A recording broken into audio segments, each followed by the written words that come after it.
Assalamualaikum warahmatullahi wabarakatuh. Pak Salam beli gergaji, yang jawab salam saya doakan cepat naik haji.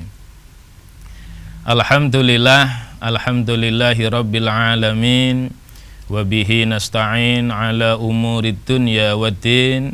Assalatu wassalamu ala sayyidina Muhammadin wa ala alihi wa sahbihi ajma'in. Amma ba'du.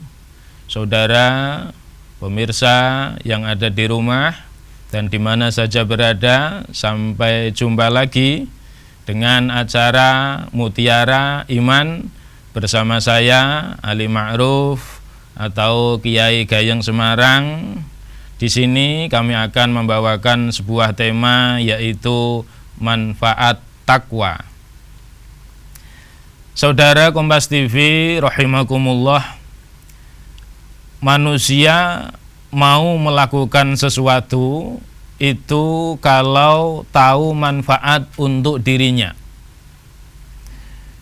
Jamu pahit berani diminum, harapannya adalah nanti badan akan menjadi sehat. Periksa ke dokter, diberi obat, disuruh minum teratur, minum mengikuti resep aturan dokter, harapannya nanti sehat, padahal obatnya pahit tetap diminum. Senam 1 jam 2 jam dengan harapan nanti ada kemanfaatan, badannya segar bugar. Kita bekerja, berangkat pagi, pulang sore, pulang malam, dengan harapan ada kemanfaatan, setiap bulan kita dapat gajian. Begitu pula dengan ketakwaan kita kepada Allah Subhanahu wa ta'ala. Ada manfaat-manfaat yang diberikan oleh Allah kepada kita. Akan tetapi terkadang kita sering mendengar ketika ada ustadz ceramah, sholatlah, besok di akhirat kamu akan mendapatkan, sodakohlah, besok di akhirat. Nah, jadi iming-imingnya, manfaatnya seolah-olah itu hanya besok di akhirat. Padahal kiamat kapan, kadang-kadang kita juga meragukannya. Berulang kali akan terjadi kiamat, ternyata juga gagal. Kemarin 12 Februari, 12 Desember tahun 2012, itu kan kabarnya akan ada kiamat. Akan tetapi gagal juga, nggak jadi-jadi kiamat. Ketika manusia mengetahui apa manfaat dari takwa ini, maka dia akan senang untuk melakukannya. Pemirsa, saudara Kompas TV di mana saja berada, apa manfaat dari takwa? Mari kita buka di surat At-Tolak ayat 2 sampai ayat 5. Di situ Allah memberikan penjelasan tentang manfaat dari takwa. Yang pertama, a'udzubillahi minasyaitonirrajim. Bismillahirrahmanirrahim. Wa may yattaqillah yaj'al lahu makhraja. Barang siapa yang bertakwa kepada Allah, maka Allah akan menjadikan untuknya solusi. Ini manfaat yang pertama. Kita tahu bahwa hidup ini penuh dengan masalah. Akan tetapi ketika kita menata ketakwaan kita kepada Allah, ketika kita menata ibadah kita kepada Allah, kita mentaati aturan-aturan Allah, yang dilarang Allah kita tinggalkan, di sini Allah berjanji akan memberikan solusi atau jalan keluar dari masalah-masalah yang kita hadapi. Sebuah manfaat yang sangat menarik, karena di mana-mana kita akan mencari solusi. Ketika ada masalah, solusinya apa? Pasti orang akan berteriak itu. Tidak usah banyak bicara, solusinya apa? Nah, di sini Allah berjanji akan diberikan solusi. Nah, ini yang kadang-kadang manusia harus peka dengan solusi Allah Subhanahu wa ta'ala. Kadang-kadang sudah diberi solusi tapi merasa belum diberi solusi juga ada. Contoh misalkan istrinya cerewet, setiap hari ngomel, sesak rasanya dada ini merasakan itu. Kemudian berdoa kepada Allah, ya Allah, istri saya kok ngomel-ngomel terus padahal sudah dikasih uang. Apakah solusi dari Allah langsung istrinya jadi pendiam? Belum tentu. Bisa jadi tetap ngomel-ngomel, tetapi Allah meluaskan hati kita. Yang kemarin ketika menyaksikan istri ngomel-ngomel sesek rasanya, dada ini sempit. Ketika diluaskan oleh Allah, melihat menyaksikan istri ngomel-ngomel ini menjadi nikmat rasanya. Kalau istrinya diam itu malah bingung, ini kok istri saya diam, jangan-jangan meriang ini, wah nanti malah periksa. Sesuatu yang kemarin terasa berat, kemudian Allah meluaskan hati kita, melebarkan dada kita untuk menerima sebuah masalah, maka situasi kelihatannya tidak dirubah, akan tetapi kondisi hati kita ini yang dirubah oleh Allah Subhanahu wa ta'ala. Oleh karena itu, marilah kita sebagai umat Islam berusaha untuk memperbaiki ketakwaan kita kepada Allah Subhanahu wa ta'ala. Kita mengaji, kita belajar, menghadiri majelis taklim, kesana kemari, tujuannya apa? Tujuannya adalah untuk mengakses apa yang diperintahkan oleh Allah dan apa yang dilarang oleh Allah Subhanahu wa ta'ala. Dan ketika kita sudah tahu apa yang diperintahkan dan apa yang dilarang, maka kita berusaha untuk melakukannya.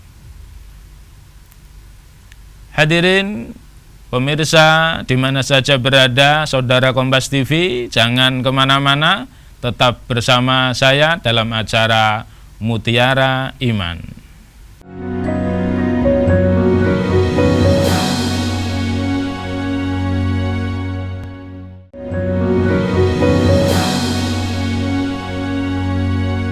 Saudara Kompas TV rahimakumullah, masih di Mutiara Iman bersama saya Kiai Gayeng Semarang.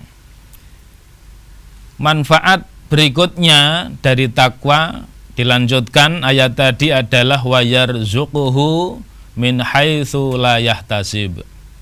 Allah akan memberikan rizki dari arah yang tidak disangka-sangka. Berbicara tentang rizki, ini yang paling membingungkan manusia. Kalau hatinya belum klik kepada Allah, belum makrifat kepada Allah, belum memahami betul, maka membahas rizki ini seolah-olah membingungkan. Padahal Allah sudah membuktikan dengan sifatnya Ar-Razzaq, Maha Pemberi rizki. 9 bulan dalam kandungan ibu, aman atau tidak rizki kita. Ada yang dulu dalam perut ibu merasa kelaparan? Tidak ada tentunya. Bahkan Allah memilihkan nutrisi yang pas untuk bayi. Walaupun ibunya ngidam rujak pedes, walaupun ibunya makan apapun dimakan, akan tetapi untuk bayi ini dipilihkan oleh Allah. 9 bulan aman rezeki kita.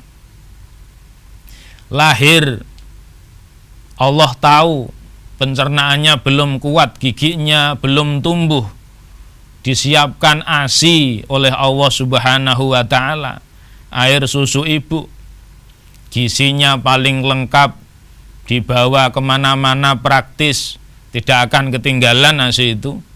Beda dengan susu-susu formula, susunya ketinggalan, botolnya ketinggalan, repot sekali. Bikin malah kepanasan, dibikin lagi, tambahi susu lagi, malah kedinginan, nanti masuk angin. Beda dengan ASI, langsung pas kehangatannya. Dibawa kemana-mana praktis, ini karunia Allah yang luar biasa. Persiapannya 2, walaupun agak kecil-kecil tapi 2. Untuk sarapan, untuk jagani kalau yang satu habis yang satu penuh, yang satu habis yang satu penuh. Loh, ini sebuah desain yang luar biasa. Disiapkan ASI, air susu ibu. Zaman dulu ini yang generasi tua tidak diberi susu formula seperti sekarang. Ya ASI itu paling-paling ditambah tajin ya, kalau bahasa Jawanya itu apa itu yang untuk masak itu. Air nasi ya, air tajin. Nyatanya juga hidup sampai sekarang ini yang generasi tua ini. Ya, generasi sekarang ini yang kadang-kadang repot dengan susu-susu yang macam-macam. Allah menyiapkan itu. 9 bulan dalam kandungan aman, lahir, disiapkan ASI. Semakin besar, semakin bisa berpikir. Kadang-kadang manusia sering meragukan kuasa Allah Subhanahu wa ta'ala. Bingung, cari kerja bingung. Ya ndak usah bingung lah. Kerja itu yang penting halal, yang penting tidak nyuri, yang penting tidak korupsi. Apapun harus bangga dengan pekerjaannya. Perintah Allah yang penting kita bisa memberikan kemanfaatan. Di situ Allah akan membukakan pintu-pintu rezeki. Jadi apapun kita harus bangga, jadi apapun, jadi guru, jadi tentara, jadi polisi, jadi wartawan. Yang penting kita bisa memberikan kemanfaatan kepada orang lain, dan nanti dari kita memberikan kemanfaatan inilah akan mengalir rizki. Sampai detik ini saya masih menyatakan bahwa rizki itu adalah misteri ilahi. Jadi kadang-kadang tidak bisa kita rumuskan. Orang yang kelihatannya santai-santai, kerjanya biasa, kok hasilnya banyak, kita tidak tahu. Allah membuka keutamaan manusia di atas manusia yang lain. Nggak usah bingung, nggak usah resah. Tata ketakwaan kita kepada Allah. Rasulullah ini kita jadikan contoh betul-betul. Kita pelajari pribadi beliau, kita pelajari ibadah beliau, kita contoh beliau sebagai data primer. Kalau kiai-kiai, ustadz-ustadz yang kita temui ini kategorinya data sekunder, harus kita cocokkan dengan data primer kalau istilah kampusnya kalau bikin skripsi. Rasulullah tahajud, kita berusaha untuk bangun malam. Malam ini kena, malam besok hilang tahajudnya, ndak apa-apa, yang penting kita berusaha. Level-level orang-orang sekarang gitu. Dengan harapan nanti lama-lama kita sampai pada makom istiqomah. Rasulullah duha, kita juga duha. Rasulullah rajin sedekah, kita juga mengamalkan ajaran beliau. Kiblat kita adalah Rasulullah, dan Rasulullah ini manusia. Kita disuruh mencontoh manusia, walaupun manusia yang tidak seperti manusia karena luar biasa. Manusia ketika disuruh mencontoh manusia, ini sudah sesuatu yang pas. Kalau kita disuruh mencontoh malaikat Jibril, nah ini tidak sesuai. Malaikat bukan manusia, tidak punya nafsu, melihat makanan tidak selera, melihat gadis cantik biasa-biasa saja. Manusia diberikan nafsu, kita disuruh mencontoh Rasulullah Shallallahu Alaihi Wasallam. Apakah kita harus selalu memperbaiki ketakwaan kita? Ini yang perlu kita tanyakan kepada diri kita masing-masing. Akan diberikan rizki dari arah yang tidak disangka-sangka. Oleh karena itu tetap tenang dalam kondisi apapun, gitu. Ikhtiar kita mantapkan, doa ketakwaan kita kukuhkan, dengan harapan Allah akan membukakan pintu-pintu rizki untuk kita semua. Jangan piye. Kadang-kadang banyak orang hidup itu piye, padahal piye itu ndak enak. Yang enak adalah piya. Nah, ini piya itu enak, nggak usah piye. Yakin ketika anak akan bayar SPP, akan bayar pondok, pasti ada uang. Yakin gitu. Ketika ada keperluan apa, pasti akan ada uang. Harus yakin itu. Dengan keyakinan inilah maka akan muncul keajaiban rezeki. Karena dengan keyakinan inilah Allah akan memberikan pertolongan kepada kita umat Islam. Saudara Kompas TV rahimakumullah, jangan kemana-mana, tetap bersama kami di Mutiara Iman.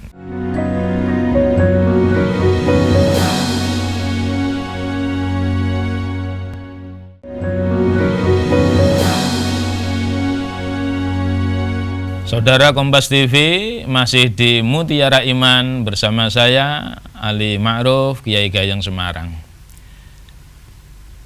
Saudara Kompas TV rahimakumullah, manfaat berikutnya dari takwa adalah wa may yattaqillah yaj'al lahu min amrihi yusra. Barang siapa yang bertakwa kepada Allah Subhanahu wa taala akan diberikan kemudahan atas urusan-urusannya. Seolah-olah ini menguatkan yang pertama tadi, akan diberikan solusi, diulangi lagi, di manfaat ketiga ini akan diberikan kemudahan atas urusan-urusannya. Apapun urusan di dunia ini, kalau sudah diberikan kemudahan oleh Allah Subhanahu wa taala, insya Allah kita tidak akan pontang-panting. Banyak urusan-urusan dunia, ketika masih kecil kita akan berhadapan dengan layangan putus, kita akan berhadapan dengan kelereng yang hilang dan lain sebagainya. Ini masalah bagi mereka. Ketika kita sekolah, kita akan berhadapan dengan ujian-ujian, urusan-urusan. Ketika kita bekerja, akan berhadapan dengan lowongan pekerjaan. Setelah itu kita akan mencari jodoh. Tetapi ketika urusan-urusan ini diberikan kemudahan oleh Allah Subhanahu wa taala, dalam perjalanan hidup dia akan seolah-olah menjadi orang yang diberkahi. Sekolahnya mudah, belajarnya mudah, kerjaan juga tidak usah pontang-panting ke sana kemari. Ngelamar satu diterima, bayarannya baik, lingkungannya juga baik, diberikan kemudahan. Jodoh diberikan kemudahan, hanya tetangga saja. Ngelamar nggak usah jauh-jauh, ngantenan nggak usah nyewa bis. Ada yang nyewa bis sampai jauh banget. Ongkos sewa bis itu bisa untuk beli kalung, bisa untuk beli mas-masan, bisa untuk beli mahar. Akan diberikan kemudahan, bahkan mati mungkin juga mudah, nggak usah sakit lama. Itu nikmat loh itu, daripada sakit lama nyusahin keluarga, nyusahin tetangga, nggak diberikan kemudahan. Umroh diberikan kemudahan, haji diberikan kemudahan. Alangkah nikmatnya kalau urusan-urusan ini dimudahkan oleh Allah Subhanahu wa ta'ala. Manfaat yang terakhir, yang keempat adalah wa may yattaqillah yukaffir anhu sayyiatihi wa yu'zim lahu ajra. Barang siapa yang bertakwa kepada Allah Subhanahu wa ta'ala, maka akan dihapus dosa-dosa yang telah lalu dan akan diberikan pahala yang besar di sisi Allah Subhanahu wa ta'ala. Tidak menutup kemungkinan yang namanya perjalanan manusia, terkadang ada yang dari awal ini tidak mengenal agama sama sekali. Lahir orang tuanya tidak mengenalkan agama, lingkungannya lingkungan yang tidak mengenal agama, sehingga dia berada dalam lembah kemaksiatan. Baru ketika dewasa dia menemukan titik kesadaran. Nah, posisi seperti ini kalau betul-betul bertakwa, maka dosa-dosa yang telah lalu yang dilakukan oleh seseorang ini, entah minum minuman keras, entah berzina, entah membunuh, dosa-dosa besar sekalipun, ini janji Allah apabila benar-benar bertakwa, maka akan diampuni dosa-dosa yang telah lalu dan akan dibalas dengan pahala yang besar.